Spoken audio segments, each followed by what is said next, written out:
Welcome back, humanities students. So since it's been a week or more since we've read Fahrenheit Part 1, I wanted to take a minute to review some of the key concepts, symbolism, ideas, characters, things happening in Part 1 with you. And we're going to start with fire, which is a crucial symbol and element of the story. So let's talk about the use of fire here in Fahrenheit 451. So fire is obviously a very important symbol.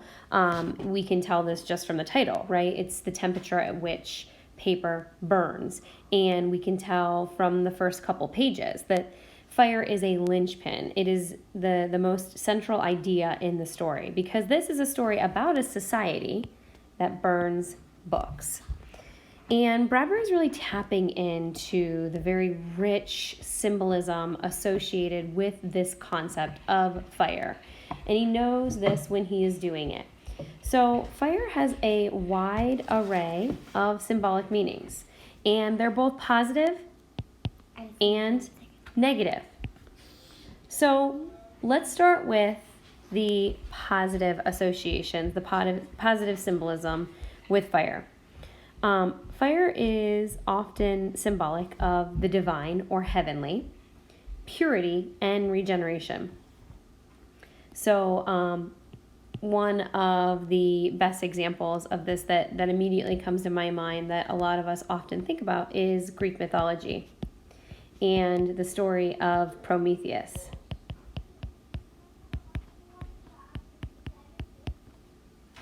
So in Greek mythology, Prometheus, the Titan, who with his brother Epimetheus creates mankind, steals fire from Zeus and the other gods to give man a chance to survive.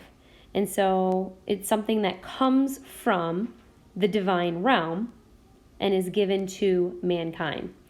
Now, Greek mythology is not the only belief system that associates fire with the heavenly and divine. We see this in a lot of religions, in a lot of beliefs, in a lot of cultures. So, for example, in Judeo-Christian belief, God speaks to man through fire. So, to get more specific, an example of this in the Old Testament or the Torah, God comes to Moses on Mount Sinai in the form of the burning bush to speak to him, to give him instruction.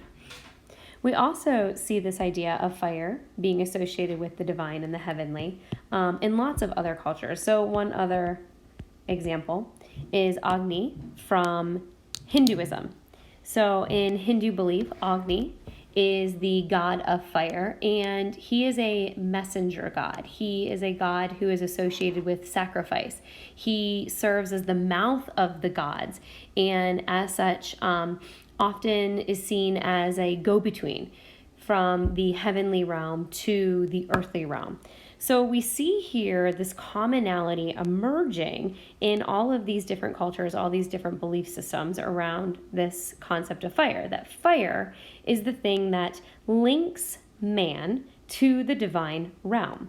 And part of this is because fire is the only element man can create and control. So when we talk about elements here, we're talking about earth, air, wind, fire, right? The four elements of our planet.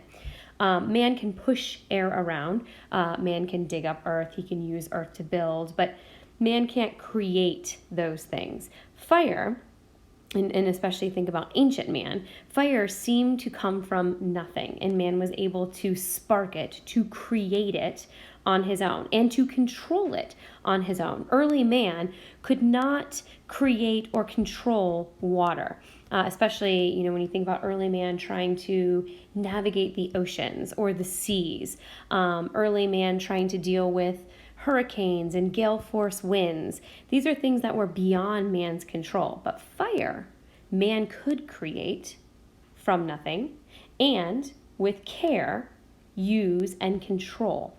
So in this way, fire in a lot of cultures is the thing that links us to the divine. It gives us the power of the gods, specifically this power to create and destroy.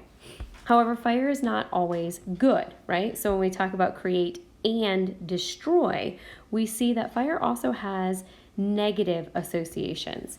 So just like fire is associated with the divine, it's also associated with the diabolical, with the evil. And the first thing that comes to mind, especially in the Western world, would be the devil and hell.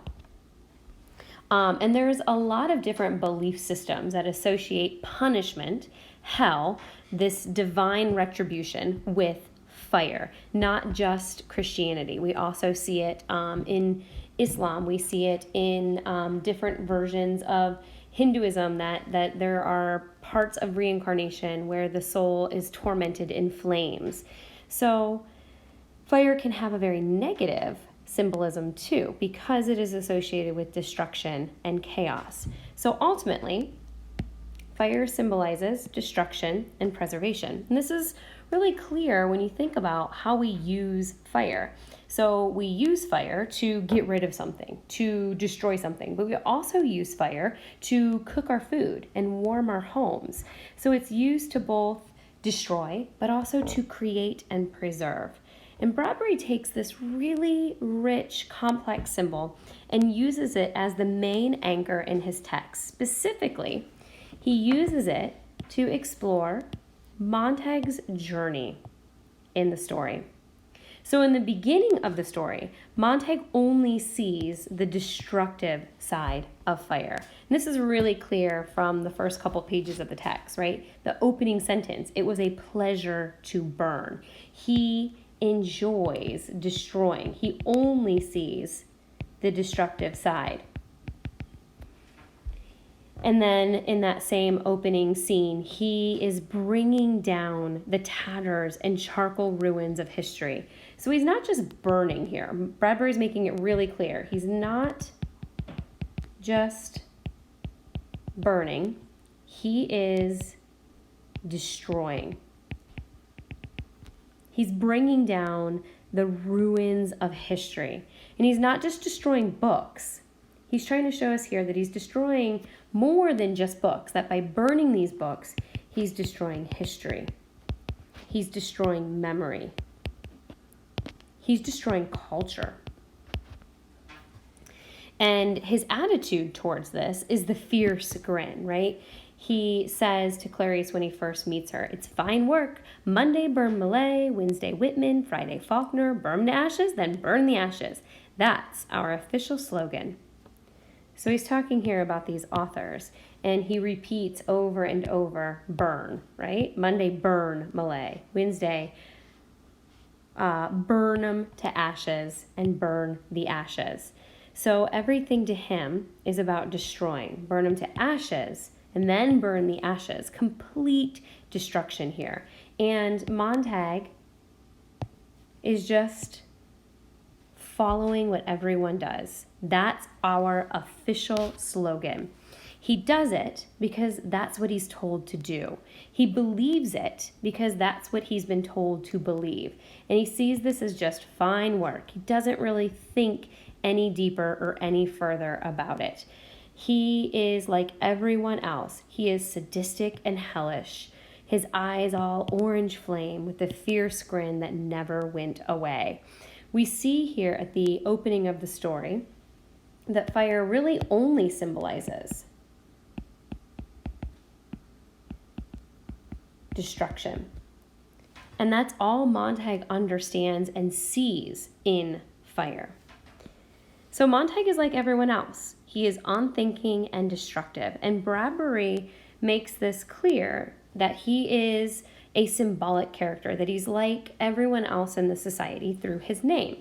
So his name shows us that he is a symbolic character. Remember, a symbol is something that represents more than itself.